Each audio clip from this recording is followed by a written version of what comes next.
Hey guys, Space Marine here, and I'm back. And this is our first episode since I've been on a break. Uh, and we're gonna start off with a bang.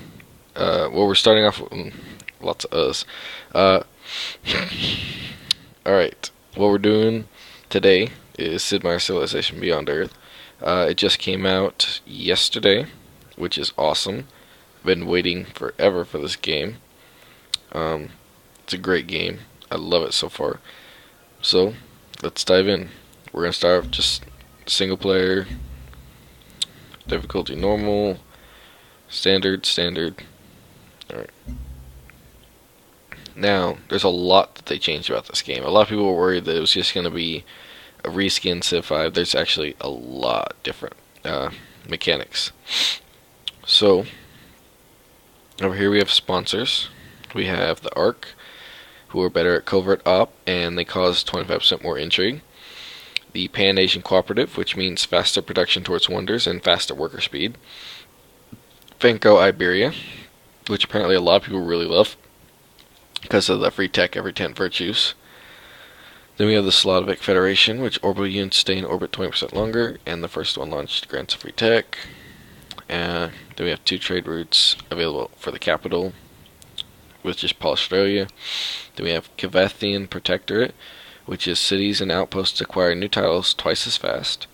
Brasilia, units have 10% strength in melee combat, or plus 10% strength in melee combat. The African Union, plus 10% food while growing cities, or in growing cities while healthy. Sorry, it's been a while. Kind of getting back into the swing of things. So, first, I think we're going to pick the Pan-Asian Cooperative just because I haven't played as them yet, and they're different from what I've played. I've played as Franco Iberia, which is actually a pretty fun play, and I played as Brasilia, which is a very good military play. We're going to try and go towards military / building as much as we can. Alright, next. Now we pick Colonists, which is different from... This is really different from Civ 5, because Civ 5 you just kind of picked a civilization and then you entered the game. And that was it. Now you actually pick 5 different options, including the planet you land on. And then you also get to pick between these 3 affinities that I'll talk about later on. And that's not even including the change to the policies, so that's pretty awesome. Let's see, plus 2 science in every city, plus 2 food in every city, plus 3 energy and 1 health in every city, plus 2 production in every city, plus 2 culture, and plus 1 health in every city. Since we are going to go production focus with our Civ, I think we're going to want to go something else. I would say scientist, because science is very strong in this game, even though it's a very different system from Civ 5. I think we're going to go artist, just because we can get lots of policies, which is really helpful. Policies are awesome because they're done a lot differently from Civ 5. You'll see that in a minute.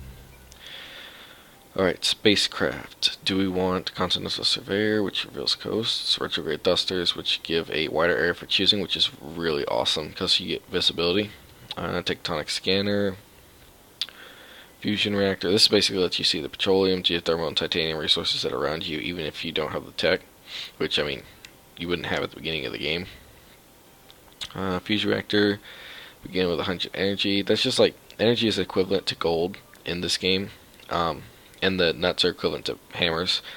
So, this is cool and all. It gives you a little jump boost start, but to me it's not as useful. Reveal alien nests on the map. That's neat if you're going to go like Harmony, because then you can find the nests and like use them for, to help you out. But I don't think we're going to go that way. I think we're going to go with either Purity or Supremacy, because they're both very fun.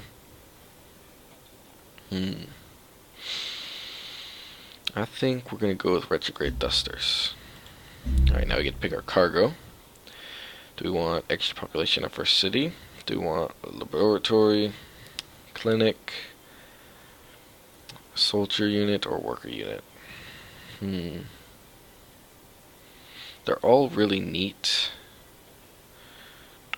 This lets you build settlers first, which we're not that worried about. Trust me, when you get to the game, it's actually a lot harder to spam cities, because now you have to deal with health. Rather than happiness, it's essentially health. So, to me that I don't usually bother to get that. So I think we're going to go with worker unit, because it's really helpful to have a worker at the beginning to start, upgrading all the tiles around you. Now what we can do is, there's these 3 worlds, and you just rescan for different names. It doesn't change anything about the world, really, I don't think. But we're gonna go to one of the advanced worlds, because I pre-ordered it, so they got some really awesome advanced worlds. So I think, let's see what else. Resources.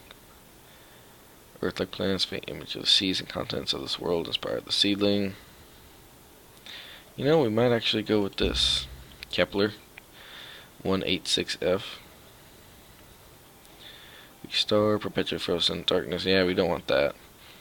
Arid, skirmish. I think we're gonna go. Cold word. Yeah, we're gonna go with Kepler. We might do a more difficult start later on in another recording or something, but this one we're going to try and keep it easy, just so, because I'm still learning the game. I mean, I know a decent amount, but it's not something you can win or learn in one playthrough.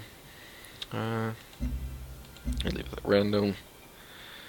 Victory types, we're going to leave them all open, because I've actually never finished a full game, but that's just because I got it yesterday. So I don't think we're going to click any of these, because I mean, this is fun, and this is something that you'll learn about when I'm talking about at the beginning. But I think I'm going to leave them. So let's start the game.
Alright. But yeah. So basically, this is where we get to pick from. If you all saw the quote, that's basically every civilization gets its own quote, and they're pretty awesome. I don't know how much y'all got to see of that, because it kind of pauses the recording. But alright. So this is what we're looking at. These are new resources. Like here's a fruit resource, fiber, algae, resin, and they each have different, things and what these were. Oh, there's a pod. Those are good. They're like goodie huts from Civ 5. Salt. Whoops. Fungus. Float stone. That's great if you're going purity, I believe. No, there's another pod. Wow. Gold, which gives you culture. Xenomass. That's where the aliens tend to spawn in or around Xenomass or their hives. Xenomass is very good because they'll heal here. They'll also heal in any of this miasma, which is bad for us because it hurts us until we get I don't remember what level in the affinity, but one of them actually heals you rather than hurts you. Since I don't want to get rid of this, because now when you land on a resource, rather than it becoming part of that city or whatever, it gets rid of it, which sucks. But if we put right here, we'll still have access to the sea, but we'll get a lot more food, which is good. And let's see, that puts us at 1, 2, 3. We'll be able to get that Xenomass if we do decide to go that way, but I don't think we will. Actually, we might not put here then. We might put another city over here, maybe. We do want to get that fiber because it gives more production. We actually might place here, because then we get this, and we get, let's see, 1, 2, 3, so we get this.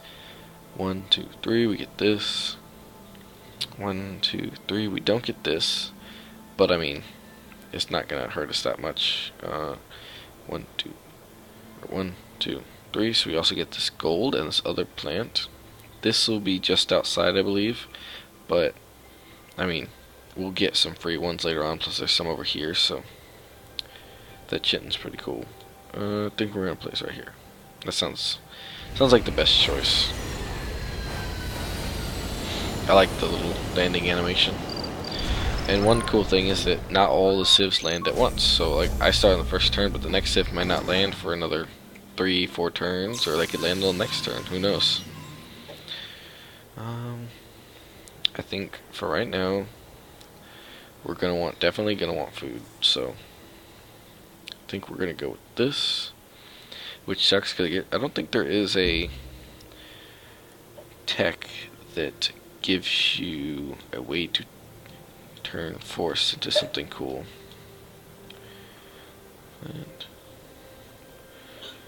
And, sorry, we're just gonna look through here and see, but I don't think there is.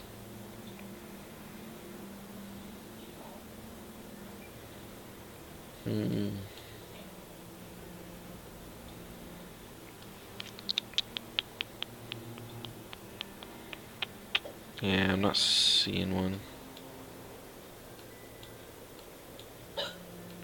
Not seeing anything that looks like a log. I forget what it's called in Civ 5. It's a sawmill. So I'm not seeing one. But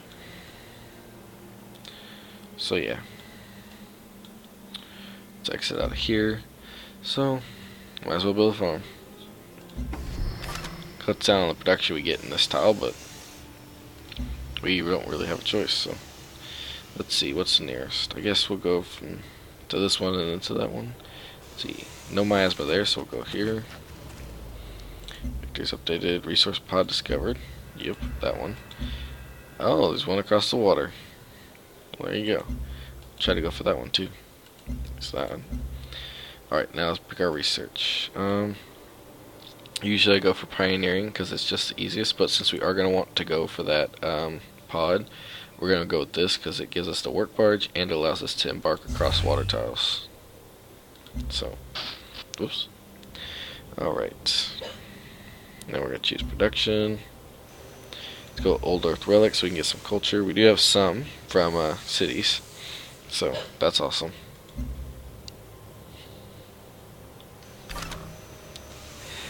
Alright. Let's move. Let's see. No miasma? Awesome. Yeah, you definitely don't want to leave your unit in miasma because they'll lose 10 health each turn. And while they do have 100 health, that really sucks when you forget that there's miasma there. Okay. 16 research. Awesome. So that just cut down from 27 turns. So it would have been 26, so it cut off 6 turns. So early on, that's really good. Quest updated. Yeah, and there's a whole quest system now. So that's actually pretty neat. Although I wish there was a way to like get rid of. I guess. It normally always shows failed and completed quests. So or I guess it doesn't show completed, but it shows failed quests. So maybe I should uncheck that. And normally, I don't know why it normally shows them, but maybe I just had it checked on accident. Really cool is this upgrade system.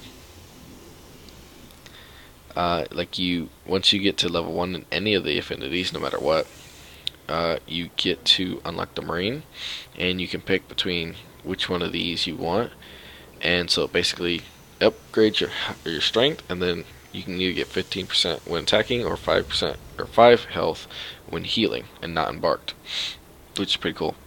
And there are other units, it just doesn't show them right here because we only have this unit unlocked. And then once you get up in your affinity up here in the upper, those 3, you can pick between one of the 3, which is pretty cool. Well, it depends. If you get like level 6 in purity, you get the Sentinel, which has really awesome things. And then you've got Centurion. If you go Supremacy, you get Disciple and then Apostle. And then if you go Harmony, you get Brawler and then Marauder. And each unit has that same style of like upgrades, which is pretty cool. And then this is the Virtue tree. You get culture and you unlock virtues, and you get, so say I pick this one. For each one I pick in the military, I get a point up here in these little bars, and when I get all 5 for this thing, I get a synergy bonus, which gives me 5% strength and range strength for all units. Then if I get 5 more in might, I get plus 5 more. And if I get 5 more, then I get 1 free affinity level, which means I get to pick one of these and upgrade it by 1 level rather than waiting for the experience or unlocking it through tech. And they're different for each. Like this gives 10 growth in city, 1 health for every city, 50% orbital coverage, 10 culture in every city, 10 science in every city, 1 free tech, 10 energy, 10 production, earn 1% of stockpiled energy amount every turn, up to 100 energy, which is pretty awesome. So if you have like what would that be? So if you have 100 energy, you could earn 1 energy per turn. If you have 1,000 energy, you earn 10. If you have 10,000 energy, you earn 100 energy per turn. Then, so say you're upgrading down this way, that's pretty cool, and like it's very good to do that, but it's also good to go this way. They actually encourage you to go across. So like you can get, if you get 6 this way, which you can't get in just one, you have to get multiple. You get a synergy bonus of 1 free virtue, which is awesome. Then the second virtue, which only requires 4, or second synergy, which only requires 4, you get plus 10% production in the capital and plus 10% energy in the capital, which is also awesome. And then the next one gives you 1 free tech, which is even more amazing. And then when you go down to the second level, there's like 7, but you get 1 free virtue and a new covert agent, which is then if you get even more, 1 free affinity level, which is for this again. And then if you do this, which is really hard to do because you'd have to pretty much unlock almost all of these trees, you get plus 10% everything, which is really dang awesome. And these right here are really good to get, like plus 10% production towards a unit that for each upgrade it has. So if you're all the way at the like Sentinel, which is at the very bottom, you get crap tons of production. So your units are like spitting out almost every turn. Then plus 3 orbital coverage, way station straight with, minus 50% maintenance for units, plus 10% strength and range strength for all units, and all of them have like really cool end traits. Like Terrascapes are pretty, they upgrade it decently, but with this it makes them amazing, so you really want to do them. The only problem with them is it costs a lot of money per turn to do it, just for one. 25% less negative health, that's freaking amazing. Extra science equal 15% of the culture you generate, plus 7 culture for every great wonder. City generates 0.2 health for every building, which is amazing when you have like 50 buildings, because then that's like what, 0.2 of 50, so that's like make that 100. That'd be like, so for every 100 buildings you have, you make 20 health. That's, or am I thinking about that right? Yeah, it's 0.2 health. So yeah, so 20 health. That's freaking amazing. So for 15, it would be 10. And then orbital units stay in orbit 50% longer for deorbiting, which is, it's good for with the solar collectors because you get more energy that way. Alright, I think I'm going to end the video about here because it's been about 20 minutes. So I know we just got started, so a lot of that was all information that you may or may not already know, but we're just getting started, and some of you guys probably have never seen this before, so I will see you guys next time.